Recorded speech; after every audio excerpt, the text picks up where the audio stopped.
We'll probably meet until 9 o'clock, but we'll stop at 9 o'clock. I'll keep my presentation short, so we have a bit of time for questions or suggestions. Yeah, the name Ecosystem Service Partnership has been used a few times already during this session. It's kind of a organically grown organization, if you like. It started about 5 years ago at a meeting in Germany. From the science community mainly. I just realized that when Holly said that the SDA is focusing on the practitioners. ESP is still very much science driven, but we certainly want to reach out to the practitioners and the decision makers to join. At the moment it's myself and Bob Costanza from the US who are chairing the partnership, supported by an executive committee. Also still mainly European focused, but also that we are expanding to other parts of the world. Especially the membership is growing rapidly, and we have members from now almost 50 countries, I think. So it's really becoming a global community. To engage them in the aims and the work of the partnership, we created 3 mechanisms. One we call thematic working groups, which deal with lots of themes like framework development, indicators, valuation methods. We have about 12 themes all the way going down to implementing the outcome of these assessments in environmental accounting and policy making. Then we have so-called biome or ecosystem expert groups. We have 7 main biome types that we identified: marine systems, forests, wetlands, and within those broader categories we have more specific ecosystem type groups like coral reefs and mangroves, which is also a mechanism that is working quite well. People that are knowledgeable about those systems are finding each other to take the science on assessing ecosystem services from those types of systems in more detail, and also make a link with database development to make that knowledge that is being developed available to other users. And finally, we are developing national networks and regional chapters, or SAD. It's really the partnership. People send us an email and suggest to start a national network or a regional chapter. And that is mainly meant for people to be able to communicate with each other also in their national languages or local languages, to share their issues and problems and solutions to the issue of ecosystem service assessment for the purpose of conservation and sustainable development. Then we have a number of core services which are organized from the secretariats of the partnership. I mentioned databases already. These are long-term investments, almost, if you like, that we want to make available to the membership, develop guidelines, and something that I especially have at heart is the development of case studies and showcases, and I'll give 1 or 2 examples in a moment. We already heard of a few initiatives like the SDA that have 90 case studies or more even globally. There are a few other initiatives mentioned here on the slide. You can have a look at them. And if you go to our website, you will find hyperlinks to all those activities, so I will not say too much about it now for time's sake. 2 examples of what I think could serve as those showcases of ecosystem service assessment and implementation is an area in South Africa. It's in the Baviaanskloof Mega Reserve, and former students of myself and a few other departments of Wageningen University went there after they graduated, and they had made contact by chance during their studies with local people there, and noticed that there's a big issue there with land degradation. You see this picture here. This is not an artificial Photoshop picture or something, but it's a real landscape. And there's a fence running through the middle, and to the right hand side you have goats and to the left-hand side you have no roads. And you see the difference. So now they're working with the local community to restore those degraded lands, and also in the context of programs in South Africa to engage unemployed people to have a job and do something useful for the community. So we have programs called Working for Woodlands and Working for Wetlands and Working for Water and Food. So they are joining hands there literally to plant a native species called speckbone. You see it here to the right-hand side. It's an endemic species only growing in that area, completely adapted to the climate and to that environment. But there's also lots of other functions and services. It captures a lot of carbon. It's a very good fodder material for cattle or other. Also goats like them very much, as you have seen. So you have to manage that properly then if you want to use that service. Over the past couple of years they have accommodated more than 50 MSc students, and I think at the moment there are 5 or 6 PhD students, not only from Wageningen University but also from local universities and even from the United States and other countries are finding the place to do research, and more and more reaching out to the local community to also engage them in the learning experience. And they have regular school children coming to the area and teach them about the landscape and engage them in the whole project. And their vision is kind of to create a nursery for these speckbone plants and then some other species that they are replanting, and have display areas to show about the importance of the landscape in terms of ecosystem services and working with the local farmers. So it's really one of the best examples I know of a long-term engagement in the area, not do only a quick assessment, but really work with the people and learn from each other. And kind of my vision or dream is to create these kind of research and learning sites in all the major ecosystem types. And at the moment I'm talking to people from the Ivo Kramer project in Guyana in South America that already exists since 1996. One of the earliest examples I know of that really started working, managing the landscape based actually on the concept of ecosystem services.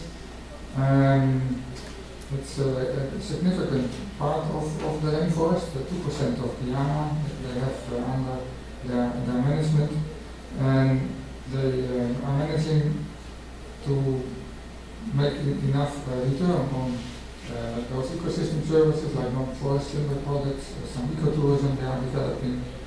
I think they have even agreements with the pharmaceutical companies to have access to the area to collect plants and animals to develop new medicines and other applications.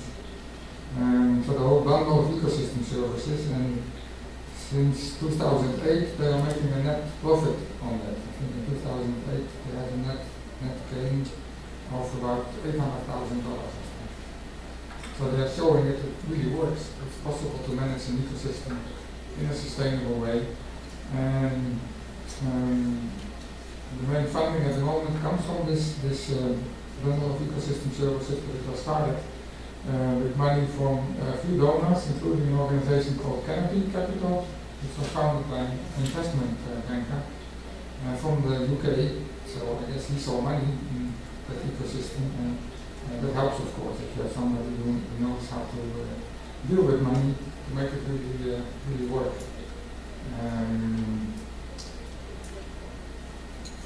In addition to working with local communities, it's important to develop guidelines and toolkits how to perform these assessments, and we heard already a few examples before.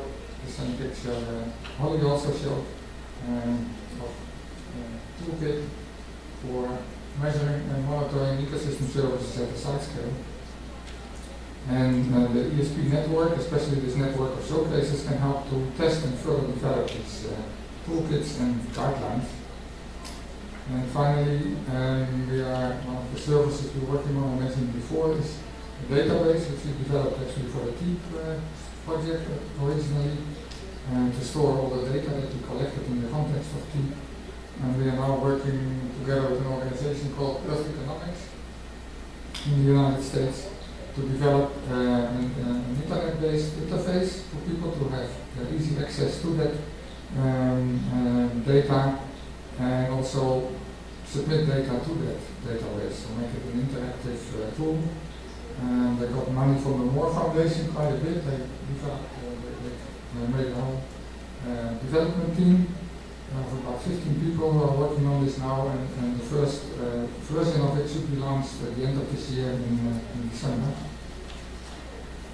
Other tools of knowledge sharing are journals, of course, and we have a formal agreement with Elsevier, which started a new journal called Ecosystem Services. Maybe surprisingly, it's the first and only journal that has pure ecosystem services as the entry in the issue. Earlier on this evening I showed this graph that scientific publications booming. It's all in other journals that formerly had a different focus, and over the years started publishing in the context of their topic, also on ecosystem services. But this journal especially tries to link this bridge between science and policy and practice. At the time that Elsevier approached me for starting a journal like this, I was already editor-in-chief of another journal called Biodiversity Science, Ecosystem Services and Management. And when I took over the journal, it didn't have ecosystem services in the title, so I introduced that. And as far as I know, these are the only two journals with the focus on ecosystem services. And other people in the board of, or in the executive committee of the partnership are also editor-in-chief of several journals. And finally, following the fourth ESP conference last year, somebody attended the conference who was in the process of writing a book on the topic, actually, of the importance of ecosystems to livelihoods and economy. And it just came out a few weeks, or more than a month now ago. I have one copy with me on the display table, and there are some brochures if you are interested in a more popular version of explaining what ecosystem services are and how it can help local communities. That was my last slide. And now I have 5 minutes for questions, I think. Yeah, we've pretty rapidly run out of time. We've had a lot of good presentation material, and I think a lot of interesting presentations looking at different levels. And we're a pretty small group. Maybe in sort of 5 or 10 minutes, depending on the questions. Maybe just one thing I can do to start with, I can ask the 4 presenters to maybe come up and just very briefly join us up here so we can have a good discussion. So any questions initially from the floor? Any topics? Please feel free, things that have come up in the presentations or things that haven't come up, or any experiences even from your own work that you'd like to share would be very interesting.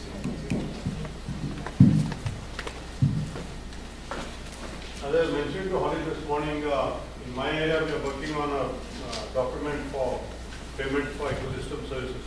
It's basically about water for upland communities being compensated by lowland beneficiaries, including corporates and government.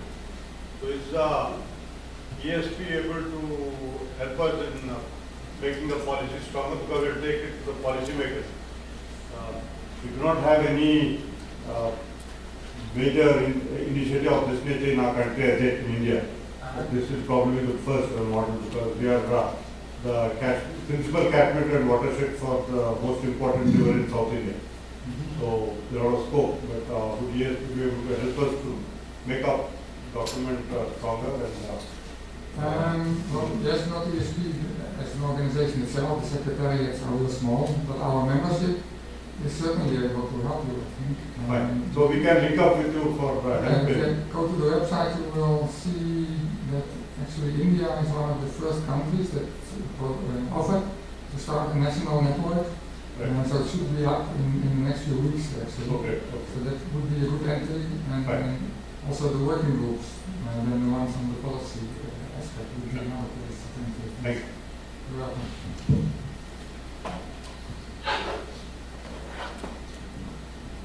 Any other questions from the floor? It's getting late. I can just speak up. This is Danny Gross from Conservation Biology Network.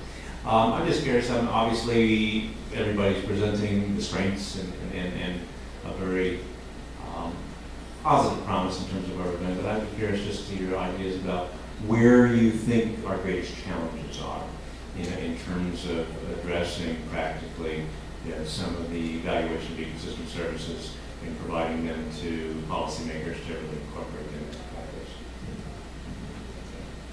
Who do you want to start answering that question? It'll be up to you. Anyone who wants to jump in with that? I think there's probably different perspectives also from science to networks to applying it through regional programs. Maybe on the practitioner side, you want to start?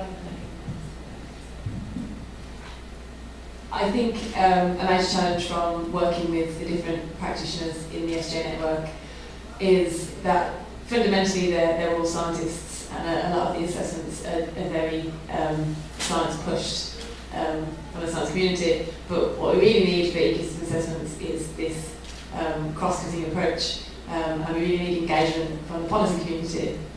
It's an age-old problem, everyone keeps getting on about it, but the problem is because they're fundamentally scientists, a lot of them find it difficult to manage the entire process. So an ecosystem assessment isn't just about the science, it is about this entire engagement process. It's about stakeholder engagement, it's about getting everybody on board. And often, maybe an initial ecosystem assessment is a good tool or a good pilot to then go and take to kind of sell this to the government. But it's all about building capacity for them to understand these processes and understand the political problems and the linkages to the development agenda. And then on a more technical basis, just generally technical capacity building. There's a lot of lack, well, there's not a very level playing field in terms of capacity, and often the countries that most need an ecosystem assessment are the countries that have the least capacity. But it's important for it to be locally driven.